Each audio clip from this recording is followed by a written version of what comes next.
اولا كده لو ما شفتش الفيديو اللي فات من حكاية كينيتشي فروحوا شوفوا علشان تعرف بقية الاحداث، ولكن الاول ما تنسوش لايك والاشتراك في القناة وتفعلوا زر الجرس، واهم حاجة صلوا على النبي عليه افضل الصلاة والسلام. ويلا بينا نكمل حكايتنا. بنكمل احداثنا وبنسمع واحدة بتتكلم وبتقول انها مرات بوتريوم واسمها كنان، وبتكون قاعدة قدامها برمولا وبتعرفها كاتان بإنجازاتها اللي حصلت مؤخرا، وبنعرف إن القصر اللي هي فيه ده بيرجع لسيدة استنتاريا. وفي مكان تاني بنشوف كينيتشي وإنيموني وبيكونوا في متجر للسحر، وبتعرض عليه الساحرة كتاب لسحر التفجير، فبتفتكر الساحرة اللي في المدينة اللي هو فيها وما بيفكرش مرتين وبيشتريه على طول. وبتلاحظ الساحرة إن إنيموني مهتمة بكتاب معين، فبتقول لها خديه هدية مش هيضر. وبيكون الكتاب ده أصلا عن السحر المنزلي ومش لازم يتسجل. وبيفرح كل من كينيتشي وإنيموني. بيجي الليل وبنشوف أبطالنا كلهم متجمعين سوا، وبتتكلم برمولا ان كانتان جابها علشان عايزه دبوس فاخر، وده لانها في حفل من الحفلات كانت في واحده لابسه دبوس اشتريته من شركه مالو وطالعه بتتباهى بيه، فاتضايق كنان ومشيت من المكان. بيسمع كده كينيتشي وبيطلع دبوس في لحظه، ولما بتشوفه برمولا بتنبهر من جماله وان النقش اللي عليه شبه كاتان جدا. فبيتكلم كينيتشي وبيقول استغل الوضع بقى، لكن بتكون برمولا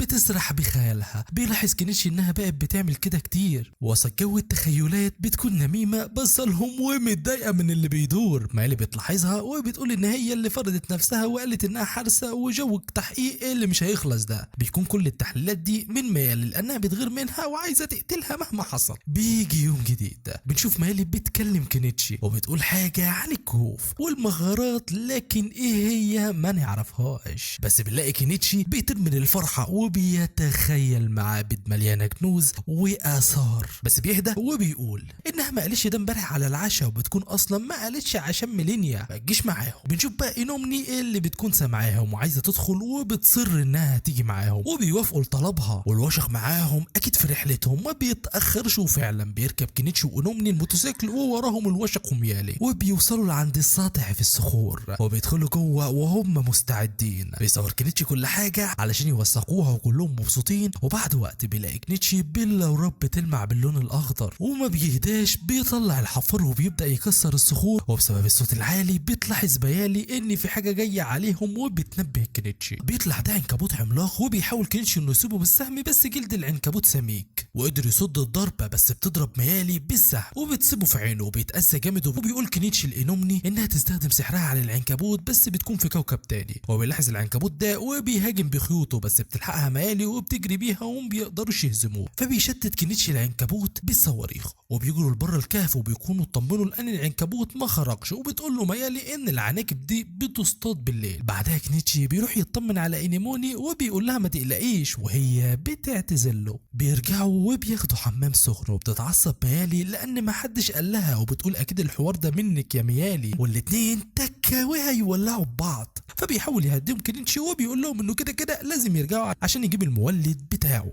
لكن هو عايز كمان يروح يطلع البلورات اصلا. بتنشف مياليا راسها وبتقول انها جايه، بس بيقول كينيتشي انها بتحرس برمولا في الاساس. وبتهدى وبتفهم الوضع، بس بتطلع بالمولة زي الخازوق وبتقول له ما عندهاش مشكله اصلا، وده لانها عايزه ترتاح فتره، وبكده ميلينيا هتيجي معاهم بزقه وبالعافيه. بتشوف ان كنيتشي جاب الكتاب لإنومني وبتتحمس وبتبدا تقرا فيه، بس بيوقفها كنيتشي بسرعه لا تولع في البيت من تاني. بيخلص اليوم وبيجي اليوم الجديد بسرعه. بنشوف إنومني بتستخدم سحرها وبتستدعي كرة النار اللي بتكون قويه جدا، وبتتدرب مع ميالي وميلينيا على التصويب. والمره دي بتكون جاهزه وبيروحوا كلهم لعند الكهف وجاهزين كلهم، المرة دي معاهم ميلينا. بيروحوا وبيوصلوا لمكان البلورة الكبير، وبيقول كينيتشي ان ده المكان اللي اتهاجموا فيه والادوات بتاعته موجوده زي ما هي، وبيقول لهم ان العنكبوت ظهر لما استخدم الحفار، وبيشغلوا تاني علشان يجيبه. وفعلا بيظهر العنكبوت تاني وبيكون هو نفسه اللي هاجمهم، وبيطبقوا خطتهم وبتضربوا إنومني بكرة النار، وبتنجح الخطه فعلا. وبيقرروا يمشوا وراه يقتلوه علشان مش عايزين يفضل موجود. ولما بيمشوا بيلاقوا انهم دخلوا في اماكن اكبر، واعمق، وبيلاقوا العنكبوت وبيطبقوا خطتهم تاني علشان يجيبوا اهله. ولكن قبل ما يحصل اي حاجه بنلاقي ان في عنكبوت تاني لكن بشكل مختلف بيتحرك، وبتعرفنا ملينا ان دي انثى وبتكون حجمها اكبر من التاني اللي واجهه، وبيقرروا انهم هيهربوا بما ان الذكر مات فالانثى مش هتاكل كده وهتموت مع الوقت. بس العنكبوته بتكون ذكيه وبتسد المخرج. بنشوف ان الوشق فيل جري بسرعه واصاب العنكبوت في عينه، وهم بيكملوا بيرشوا المبيدات عليه، وبتربي انومني سحرها بس المره دي ما بتتاثرش العنكبوته، وباين ان عندها مقاومه. بس بيلاحظ ان العنكبوته مش بتهاجمه. بيحاولوا معاه كتير بس مفيش فايده. في وضع زي ده بيعمل نفسه كنش ومتعصب وبيقول اي كلام عشان يستدعي الحفار العملاق، وبيركب فيه مع انومني وبيستخدم الدرع بتاع الحفار بكل قوته وبيخش في العنكبوت. بس بتقدر تقاوم العنكبوت وبتمسك الايد، لكن بيقدر ينزل عليها بقوه، وطبعا لازم تطلع له مشكله وهي ان المحرك بيقف وما بيكونش في امل. بس بتبدا انومني تقول التعويذه بتاعت الانفجار، وفعلا بتقدر تفعلها وبتعمل انفجار كبير للعنكبوت. بس رغم كل ده ما بتموتش. وقتها الحفار بيشتغل وبيقرر كينيتشي انهم يقتلوها مره واحده وخلاص ينتهي كل ده. وفعلا بيقدر انه يقتلها بكل قوه، وبتنتهي العنكبوته وبيكون كل الكهف فاضي ليهم، وقادر انه يجمع البلورات براحته، وبيكون مبلغ البلوره غالي جدا، وقدر يرجع كل فلوسه بسهوله. بيخرجوا من الكهف وبينبهر كينيتشي ان انومني قدرت تستخدم الانفجار وشكلها اتعلمت، بس بتقول له ان دي اول مره تستخدمه اصلا، وده اللي بيبهرهم كلهم. بيرجعوا البيت وبيطلع كينيتشي العنكبوت الذكر، واللي لما بتشوفه برموله حجمه بتصوت، وكمان بيكون كان في بيضه العنكبوت وبتكون برموله مخدوده، وبتقول يا ريت ما ياكلوش، لكن بيخيب ظنها لانه بيعمل احلى اكله ليهم. وبيخلص وبيقول لهم مش هجبر حد انه ياكل. ساعتها بيجربوا انومني وبتنبهر من الطعم، وده اللي بيخلي الكل يجربه. وبتلاحظ برموله الاكل في جبنه، وبتقول ان اللي بيعملوا جبنه اماكن محدوده، فبيوقع كينيتشي نفسه في مصيبه لما بيقول ان دي طريقه الجبنه سهله، وده اللي بيخليها تقفش في ام الكلمه، وبتقول انها عايزه تعملها، وبيعملوا فعلا قدامهم، لكن بيطلع طري جدا. بتطلب برمولا من كينيتشي انها تسلم لكنان طريقه عمل الجبن ده، وبنشوف ان الفرعين حصلت لهم مشاكل بسبب انهم بياخدوا التوابل بطريقه تانية غير المعروفه، والسبب في كده تاجر اسمه سوغالوم. وبيفهم كينيتشي ان هي عايزه تستغل سلطه النبلاء علشان ترجع تشتغل تاني. بيقول لها كينيتشي مش لازم الطريق ده وانه موجود وهيساعدها، فبتقول له ان التجاره ليها طرق تانية لقتاله، ويوافق في الاخر كينيتشي على الطريقه دي، وبيقول لها لما تحتاجي لي يوبي قولي لي. بتنجح طريقتها، وبنشوف ان الرساله وصلت لسوغالوم اللي ما بيهتمش، وبيقول ان ده مش اكتر من شويه وقت وبيرجع المطعم يشتغل يمكن زي الاول او احسن. بس في يوم بنشوف كنان جايه بنفسها ومعاها 2 حراس، وبيستقبلها كنيتشي وبرمولا، وبتكون كتان عارفه عنه وبتكون عايزه تكلمه علشان هو الشخص اللي هزم شاخه وانه معروف بالسحر، وبتكون عرفت عنه من ابحاثها وبتنحن ليه وبتطلب منه طلب لكن ما بنعرفش ايه هو. بنشوف كنيتشي راكب العربيه ومعاه ميلينيا اللي بتكون متوتره وخايفه وفاكره انهم جوه بطن الوحش، وبنعرف ان المملكه كلها حاليا بتقوم بعمل قناه ضخمه علشان تنمي الزراعه، وان بيتاريوم هو الوحيد اللي لسه ما خلصش. المهم باين اصلا على بوتاريوم ان هو كان في حاجه محيراه وفي حاجه مدبره عشانه. بنرجع لعند كنيتشي والسيده كنان اللي كانت بتطلب منه انه ينجز العمل والا الارض هتروح منهم، وبتقول له تفاصيل البناء وان الطول هيكون حوالي 3 ليخ وانهم لازم يخلصوه في خلال الشهر ده، ولو خلص قبل الميعاد يقدر ياخد اي حاجه هو عايزها. وبتقول له بما انك ساحر اكيد مهتم بسحر الحمايه العليا، وبتدخل ميلينا وبتقول ان وده سحر قديم وقوي بيحمي من التنانين حتى، وبيتخيل انومني بيستخدمه زي الاهبل وبيوافق على طلبها، وبتفرح. وبتشوف كمان ان المملكه ادت اساس مش محتاجه اصلا علشان يساعده في مهمته، وبيحط كله في سحر التخزين، وبيطلع قيمته 120 مليون ين، وده اللي بيفرحه. بتعرض عليه كتان نفسها علشان يتجوزها، بس هو بيرفض وبيقول لها انه متجوز اصلا، وبتقول له يعني متجوز وعندك بنتين من عرق الوحوش وبترفضني؟ لا ده انت هبل في دماغك. فبيكبر دماغه وبيكمل رغم انها بتتناقش معاه، وفي الاخر بيوصلوا للموقع وبيلاحظ انهم لسه بيقطعوا الاشجار وانه لسه بدري على ما يخلصوا، بالمعدل ده هياخدوا سنه. فبنشوف ان نيكيرو ونيمارو ونيانجي هناك بيشتغلوا، وبيستغل كنيتشي منهم وبيكونوا صرفوا كل الفلوس اللي اخدوها من مهمه شاغا، وعلشان كده بيشتغلوا. وهم بيتكلموا بتيجي ميلانيا جنب كنيتشي اللي بيشوفها ال3 قطط وبيعجبوا بيها، الطيور على اشكالها تقع، وبتتفخر ميلانيا من اللي حصل، وده بيضايق مالي. وبنشوف ان في مجموعه ناس بتكلم كنان وبيكونوا دول التجار المشاركين في البناء، وبتقدم لهم كنيتشي على انه ساحر وانه ناوي يساعد في البناء، وفي تفاصيل معينه هو محتاجها بتلمحها برمولا، ودي لان كنان معاه ورقه بالتفاصيل وان الميزانيه فيها مشكله وان الاسعار دي غاليه. فبيقول لها واحد من التجار انهم لازم ياخدوا ثمن النقل في الحساب، الحساب، وانهم عندهم شغل خارجي مهتمين بيه وهم الوحيدين اللي قادرين يوفروا العدد الكبير ده مرة واحدة. وبتسأل برمولا لو كان كينيتشي يقدر فعلا يوفر فأس واحدة، وبيبيعوا برمولا بقطعة فضية، وده بيضايق التجار. وبيقول لها واحد انه وصل لهنا بأمر من شركة توغالوم، ودي الشركة اللي حاولت تنقل المطعم بتاع برمولا. هو بيكون كينيتشي سامع اصلا عن ده وانه فعلا بيعمل اعمال قذرة. هو بيقول كينيتشي انه مش لازم يهتموا بالحوارات دي، ولازم انهم يركزوا في انهاء البناء. وبيقرر ينجز المهمة باستدعاء الحفار الضخم، وفعلا بتشتغل بكل قوتها وبتنجز عمل شهور في يوم. وبيخلص اليوم وبنشوف ان كينيتشي رايح للبيت مع رفاقه، وبيلاقي ان عرق الوحوش بيقدموا حيوانات اصطادوها للوشق، وده لانه مقدس عندهم. بنشوف بعدها كنان واللي بتكون عربيتها ما وصلتش لعندهم، فبيعزمها كينيتشي على العشاء وبيحضر احلى اكل ليهم. وبتنبهر كنان لانه حضر اكل ولا كانهم لسه في القصر، بس لما بتشوف ميالي ومالينا الاكل ما بيقدروش يقاوموا وبياكلوا. بتجرب كنان الوجبه دي وبتنبهر جدا بكل حاجه فيها. وبنشوف الثلاث قطط قريبين منهم وبيعزمهم كينيتشي، لكن بيقولوا انهم مش لوحدهم اللي جعان هنا، وده لان في مطعم قريب بس بسبب سعره ما بيقدروش يشتروا منه كل يوم. وبتطلب برمولا انها تقدم الاكل ده بس بسعر مناسب، ما بيعترضش، وفعلا بيكونوا بيكسبوا كتير. وبيقول كينيتشي انه محظوظ لانه عمل اكل كتير وبيخلص اليوم. وطبعا زي ما ابهر برمولا بيبهر كنان بحط الاستحمام الدافئ. وبتحكي كنان انها عمرها ما كانت مبسوطه وما كانش اهلها بيفكروا الا انهم هيجوزوها لمين. بيخلص اليوم وبنشوف تاني يوم ان برمولا وكنان بيشتغلوا سوا وبياكلوا عرق القطط كلها علشان يشتغلوا بكل قوتهم. وبتيجي صاحبه المطعم وبتعرف ان مطعمها فاضي من امبارح، وبيعرفوا ان شركه مالو ليها دخل. وبتقول لها برمولا ان محدش بيروح لها بسبب الاسعار، وبسبب اللي حصل اسعارها نزلت علشان تناسب الكل. وبنشوف بعدها ان كينيتشي ماشي بيشيل الاخشاب والحاجه اللي بيجمعها العمال وبيكمل شغله بشكل مستمر وفي تقدم ملحوظ. وبيجي اخيرا خدم كنان بس بترفض تسيب ليهم حاجه، وده لانها حبت الشغل. بيجي الليل وبيلاحظ كينيتشي ان دلوقتي عندهم مشكله في نقص الميه، وبيقول مفيش مشكله لو اشتريت من المتجر الالكتروني. وهو بيتكلم نفسه بيلاحظ ان علك الوحوش نظيفين جدا، هو بيكون شربهم نبيذ مقابل انه يعرف ايه السر. وفعلا في ينبوع قريب وهيبدا يستغله، وبيقول لهم لو جابوا الميه هيدوهم نبيذ تاني، وعمل كده مع كل عرق الوحوش. وبنشوف تاني يوم استغل كينيتشي ان كنان كانت عامله دماغ وخلاها توقع عقده علشان تتبع تعليماته من غير ما تعترض،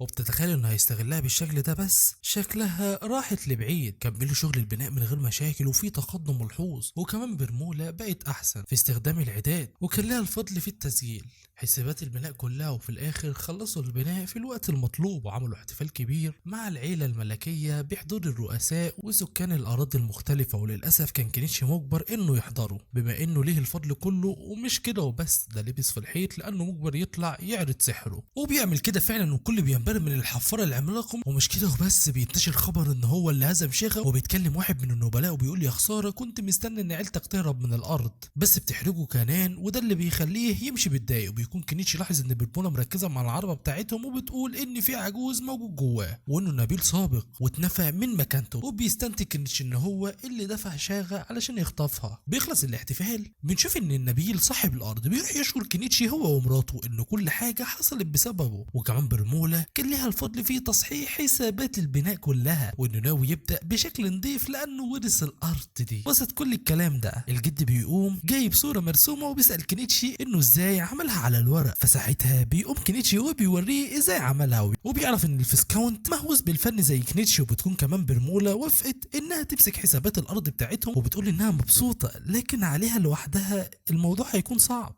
لكن رغم كده بيكون قلقان لان الرئيس سوغالوم ممكن يتهور هو كمان. وبيساله كينيتشي لو ما يقدرش يستخدم سلطته ويطرده، فبيعترف ليه الفيسكاونت وبيقولوا للاسف ما يقدرش وانهم ما عندهمش حتى فرقه فرسان بسبب الفلوس. بس بتقوم كنان من وسط الكآبه دي وتقول عندنا كينيتشي وانه هيساعدهم. بيخلص اليوم وبيرجعوا لبيتهم وطبعا معاهم كتاب التعويذ زي ما قال كنان. بنشوف القصر الملك الاميره رايحه لمكان وبتقول للخادمه واللي اسمها مايلين انها رايحه تشوف امها، وبتحكي الملكه لبنتها عن خطه بناء القناه وان المملكه بتاعت الفيسكاونت خلصت في ميعادها، وانه اللي كان بيبلغهم انهم مش هيخلصوا هو سون برغيا، ده اسمه رخم يبقاهم زيه، وكانت رسالته علشان يمسك هو الأراضي بنفسه، وده اللي قرأته الأميرة. بس الشيء اللي غير كل ده في خطته، إنه ساحر بيتحكم بالحديد هو اللي خلص البناء وقصدهم على كنيتشي. وبتفهم إن الملكة كانت عايزة تشوف كنيتشي علشان حاجة معينة، واللي بتقوله الأميرة وهي قوة الفارس المقدس. بنشوف كنيتشي وعيلته هم قاعدين بيحللوا قدرات إينيموني، وبتقول ميلينا إن أكيد هي ورثتها من أمها، وبيسألها كنيتشي لو إن أمها سابت لها حاجة، بس من الواضح إن هي ما سابتش حاجة غير اسمها. فبيحلل كنيتشي وبيقول إن اللي ربتها أكيد خدتها من واحدة متوفية في الشارع، فبيقترح كنيتشي عليها إنهم يبحثوا عن قريبتها، ولكن هي بترفض. بنشوف تاني يوم كنيتشي وإينيموني سجلوا كتاب السحر، وبتاخده إينيموني تقرا فيه، وبيتكلم كنيتشي العجوز وبيقول لها سمعت عن ساحرة عندها الموهبة اتوفت في الشارع قبل 10 سنين. بتفهم الساحرة الموضوع وإنه على ولادة إينيموني، فبتقول له إن هي ما تعرفش القصة، بس بتقول إن كان في ساحرة عندها نفس الشعر واسمها سيلفر أرميريا، واختفت من 10 سنين. ومش كده وبس، إن أرمينيا كانت هي صاحبة الكتاب الأصلي اللي في إيد إينيموني، وده عرفته الساحرة لما جت تسجل الكتاب. بنشوف كنيتشي وإينيموني وميالي بيروحوا لمكان فاضي، وعلى طول بتبدأ إينيموني استخدام الكتاب، وبيبان إنها نجحت بس ما استحملتش، والدرع بيختفي على طول، وبيروح لها كنيتشي علشان ما يجيلهاش إحباط، لكن هي بتضايق لأن عندها شعور غريب وبطنها بتوجعها. بيتوتر كنيتشي جدا وعارف إنه بيعمل كده، بس بتيجي ميالي تطمنه وبتقول له ريحتها اتغيرت وبقت زي الأمراء مش الطفلة. ووقتها بتكون برمولا وصلت للبيت، وبيكونوا دخلوا علشان يساندوا إينيموني، واللي بتخرج بسرعة وبقت أحسن بسبب المسكنات. بيخلص اليوم الموتر، وبعدها بكذا يوم بنشوف إن في شخص جاي مخصوص لكنيتشي، وبيكون ده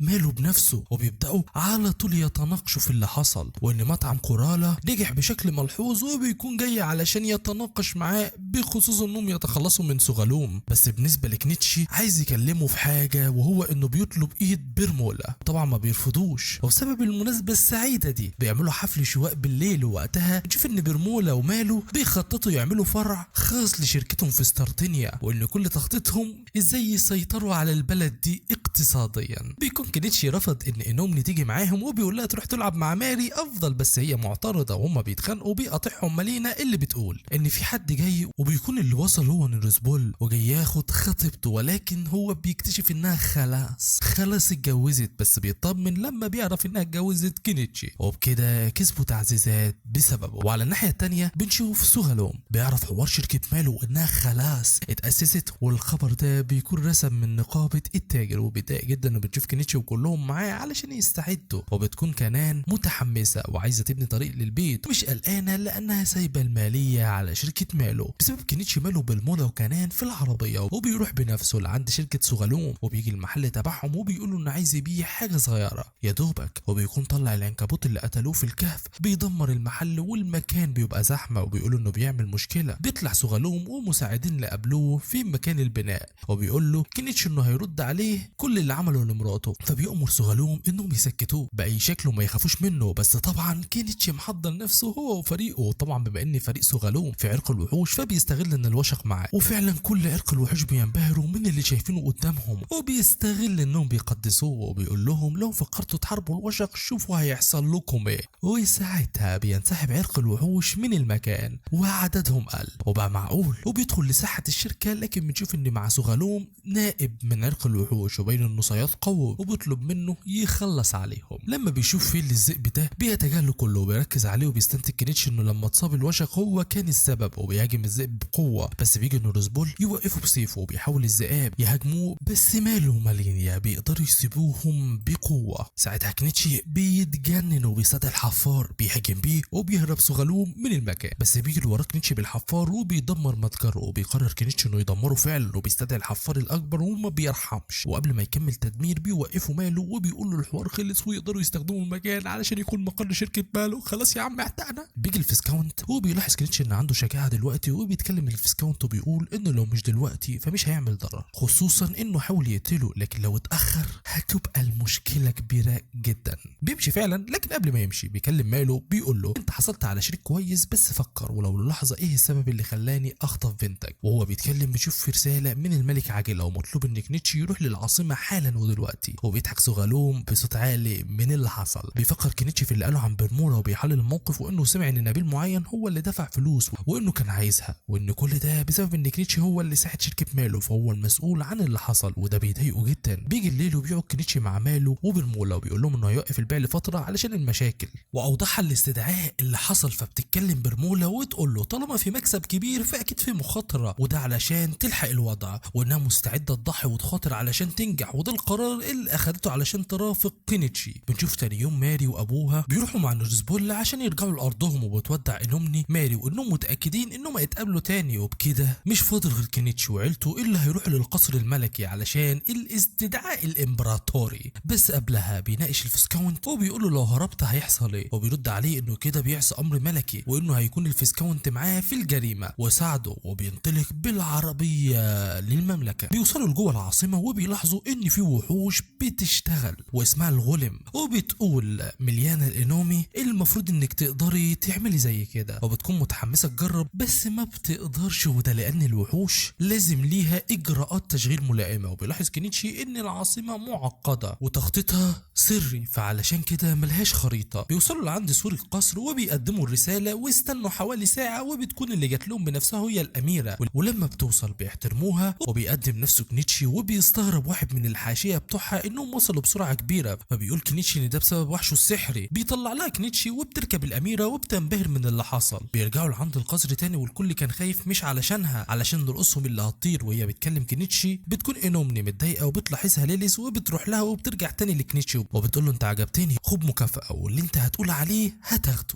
فبيطلب مساحه صغيره في الحديقه علشان يعيشوا فيها، وبيعرفها ان معاه 2 من عرق الوحوش اللي جنب الوشق وان دي مكافاه. فلما بيخلص بتضحك ليليس من اغرب مكافاه في حياتها وبتمشي، لكن وهي بتمشي بتقول غالبا هتقعد شهور على ما تشوفه. بيروحوا المكان مع الاميره وبيستدعي البيت واللي بتنبهر من شكله، بتدخل فيه وكانه ليها، وبتقرر وقتها انها تقعد معاهم. بتعترض الحاشيه بتقول انها فاهمه ان طلبها غريب لكن هي كده. فبيلاحظ كينيتشي رغم انانيتها الا انها ناضجه. بيطلع باقي الاغراض وتبقى له مكان للحمام، فبيطلع الحفار علشان يبدا شغله. وبتدخل على طول اليزابيث وبتقول اخيرا هو ده اللي بيتكلم عنه الناس. ولما بيخلص بيشيل الاميره وبيخرج، بس في واحد بيزعق وبيهاجمه بالسيف لانه لمسها، لكن بيطلع كينيتشي دراع وبيلحق نفسه وبيطلع قوس علشان يضربه. بنشوف كده انومني بتتضايق وبتفعل قوتها، لكن بتيجي واحده تفعل سحر البروتكيشن اللي حاولت تستخدمه انومني، وبتوقف القتال على طول ليليس، وبتروح لانومني وبتنبهر من قوتها، وده لانها صغيره. بيهدأ الوضع وبيجي الوقت علشان يحضروا الاكل وبيحاول يطردها كينيتشي بهدوء، بس بتحط مناخيرها حرفيا وبتبقى معاهم وبيحضر الاكل وهي موجوده، وكل الخدم بيشموه وبينبهروا. بيعجبها الاكل جدا لدرجه انها بتطلب كميه كبيره عشان تاكله، وبتشتري المعالق والاطباق وبتاخد 10 من كل واحد منهم. وبيكون كينيتشي ادالها توابل علشان يفحصها الطاهي ويخرج المكونات. وبتتكلم ليليس وبتقول اكيد معاك منتجات محظوره ممكن اخدها منك، لكن بيقول لها كينيتشي ان ده سر المهنه. وقتها بتدخل انومني ما بينهم لانها بتغير بتفصلهم، وبتعرف ليليس الحقيقه ان انومني بنته بس مش بشكل بيولوجي. بيخلص الحوار، وطبعا بما انها ضيفه لازم تجرب الحمام الدافي بتاع كينيتشي. وبيخلص كل ده وبيكون سابها تنام مع برمولا وانومني والباقي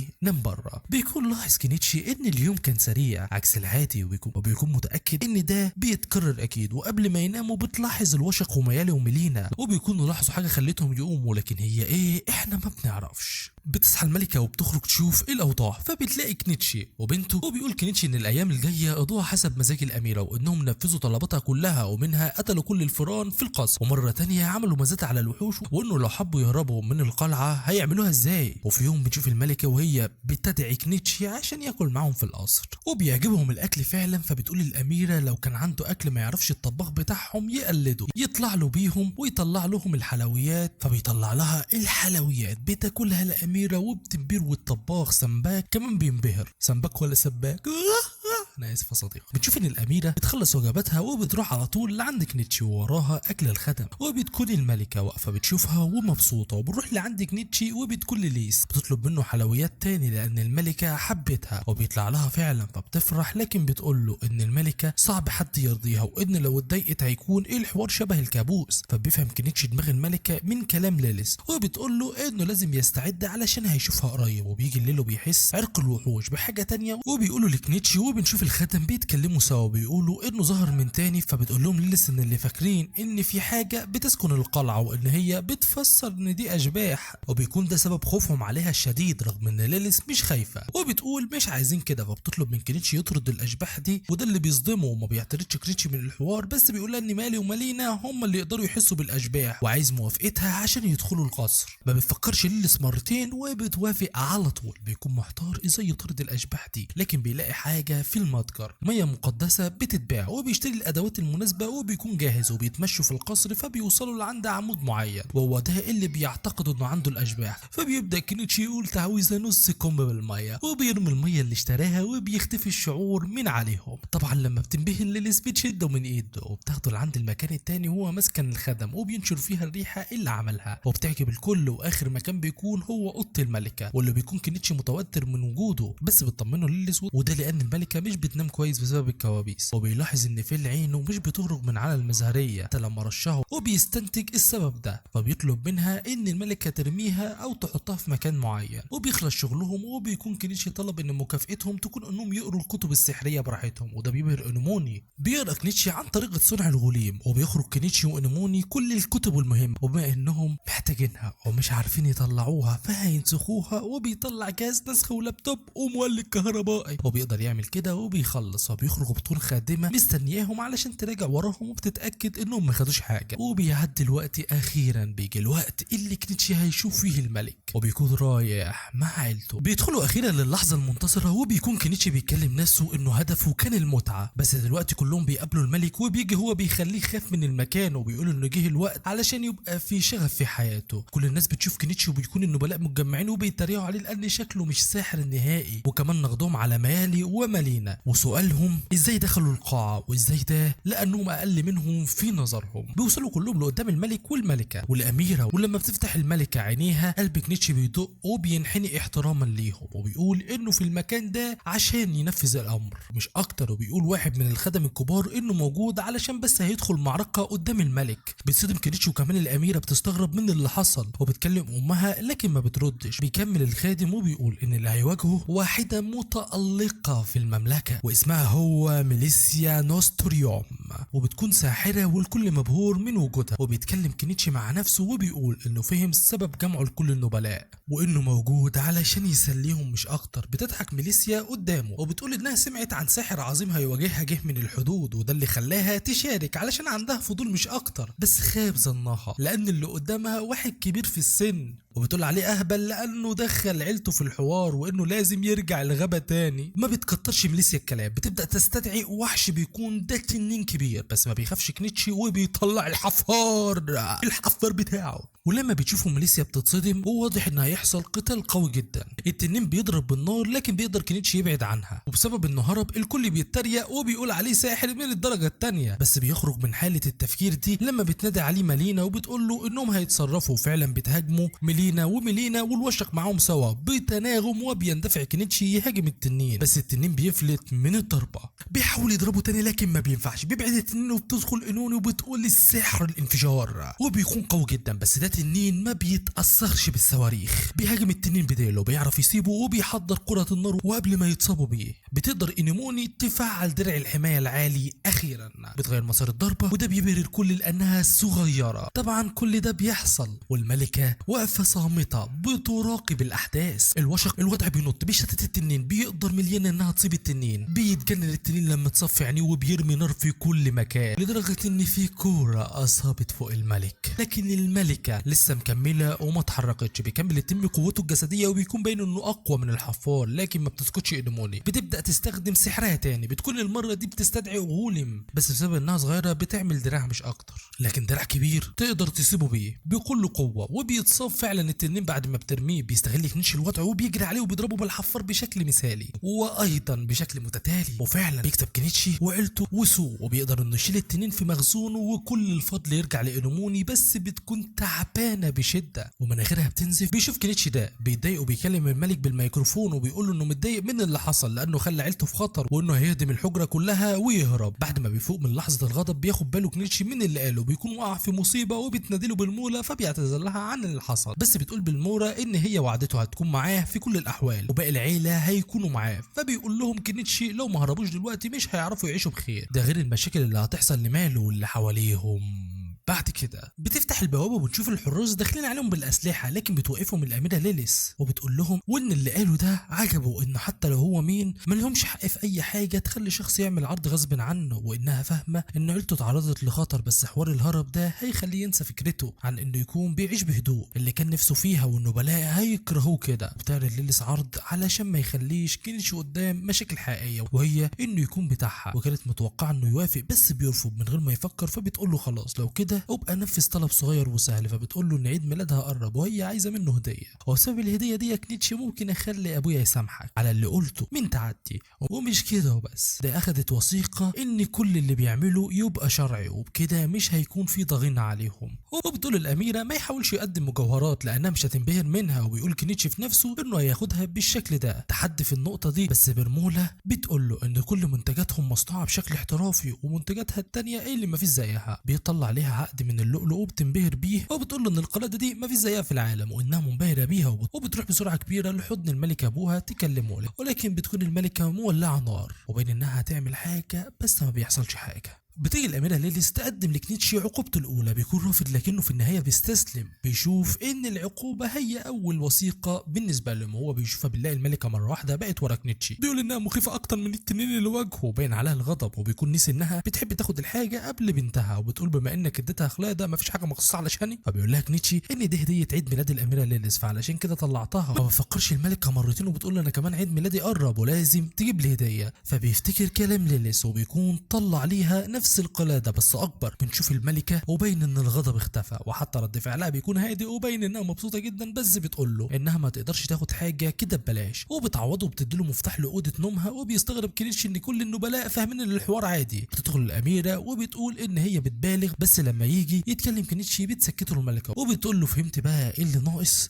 وبتكون دماغها بعيده، وده لانها بتقول ان كنيتشي بينادي ليليس باسمها انما هي لا، وبتقول له ناديني باماره. بيستغل كنيتشي الوقت ده وبيقول لها لو في اي اساس قديم اتيه وانا هغيرهولك، وده يكون مكافاه بدل المفتاح. وفعلا بتوديه المخزن في الاساس كله، وبيكون سعره عالي جدا، ومن ضمنهم المكتب اللي كانت بتذاكر عليه لانها مش حابه تفتكر الايام القديمه اللي كانت فيها. وبعد ما بياخده بتطلب منه ياخدها في جوله بره القصر، وهم بيلفوا بيلاحظ المزهريه، وبتكون الملكه قالت له انهم حطوها هنا لما قال كده للامير، وبسببه عرفت تنام اخيرا. وانها سالت النبيل اللي اشترت منه وكان عارف انها ملعونه، وبيستغرب كنيتشي عن السبب. فبتقول الملكه علشان يموتها اكيد، وبتقول ان اللي خدته منهم هم الناس اللي ماتوا بسبب نفس التنين الادنى. وبيفتكر كنيتشي ان ده كان مقصود، وبتقول ان في ناس كتير بتكرهها وعايزاها تموت ومنهم سونبريغا، وان افعاله بقت مقرفه. فبيفتكر كنيتشي لما شافوا يوم الاحتفال بانتهاء البناء، وبتكمل كلامها الملكه وبتقول ان في اقل مكانه بينهم، وانه بيحضر لكنيتشي كل الفخاخ الممكنه، وده علشان ياخد استرتينيا بما فيهم التاجر اللي هزموا كنيتشي، وانهم حاولوا ياخدوا داليا وده اللي خلاهم يمسكوا برمولا. وبتقول له كمان الملكه انها عارفه بحوار شاغه، وبما انها بتحكم الدوله لازم تبقى عارفه كل حاجه، وان بسبب اللي حصل الفصيل المناهض